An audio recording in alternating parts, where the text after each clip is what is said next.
Welcome back to another episode of The Hard Truth. Today we reached 100 subscribers. I want to say a great big thank you to everyone who subscribed and also to everyone who liked the content and also posted comments. You guys are awesome. Our hard truth is You Can't Handle the Truth by Jack Nicholson from the film A Few Good Men. You know, we may not get the complete truth from law enforcement or from the surviving witnesses or from Brian Kohlberger, but the truth will always find a way to be seen and heard. In this case, the crime scene answers some vital questions in ways that are pretty much undeniable. Okay, in part one, we talked about how coming through the second floor sliding glass door would place us in the kitchen and that we would be facing Dylan's bedroom door. Okay, the footsteps show the direction from the sliding glass door, and this is what we would see. Okay, then we moved on to where the killer would be coming from the third floor down the stairs, and we were able to establish that not only did he have to pass Dylan's room on the way up to the third floor, but he had to pass her room door again to go to Ethan and Xana's room. Okay, at this point, the killer could have just come down the stairs, take a left, and leave right out of the slide glass door he came in. But that's not what he did.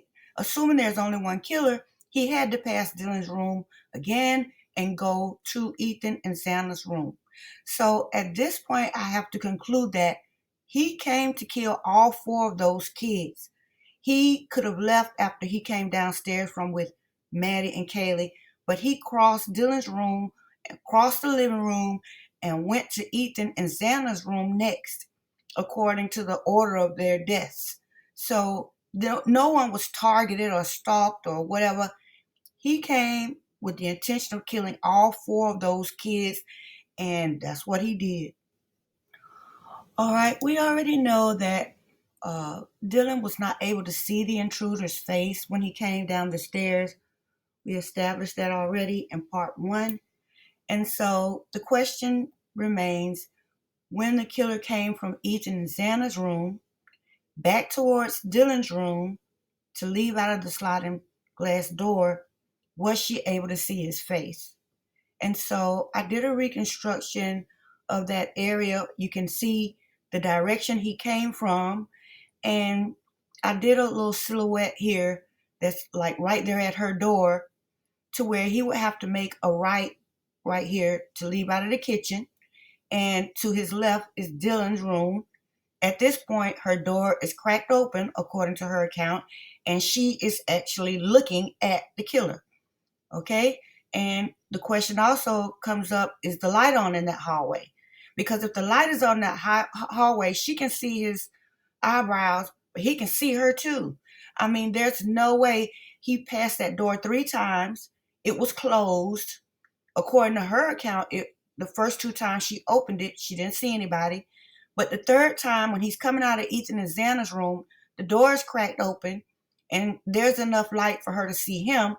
And so at this point, looking at the photo, I mean, he can see that that door is open. That bedroom door is open. That's my opinion. Okay. So what do you think? Do you think, judging from this scenario, that she would be able to see the intruder? And how likely or reasonable is it to think that she saw him, but he didn't see her? Okay, now let's go back to the kitchen. Here we see a picture of a Starbucks cup with a little lipstick on it. And we see the Jack in the Box bag with Xana written on the outside. On the left, you can see the Starbucks cup, but you can't see the Jack in the Box bag. And on the right, it seems that both items and the sanitizer soap are on the edge of the sink. So these things have been moved around. This is supposedly a crime scene, but you can tell that not only has the cup and the sanitizer been moved around, but so has the bag. But more importantly, and even more bothersome is that the Jack in the Box bag doesn't have any blood on it. If Xana ordered Jack in the Box, it arrived at 4 o'clock. She took it back to her room and got on TikTok around 4:12. She should have her bag of food with her in her room.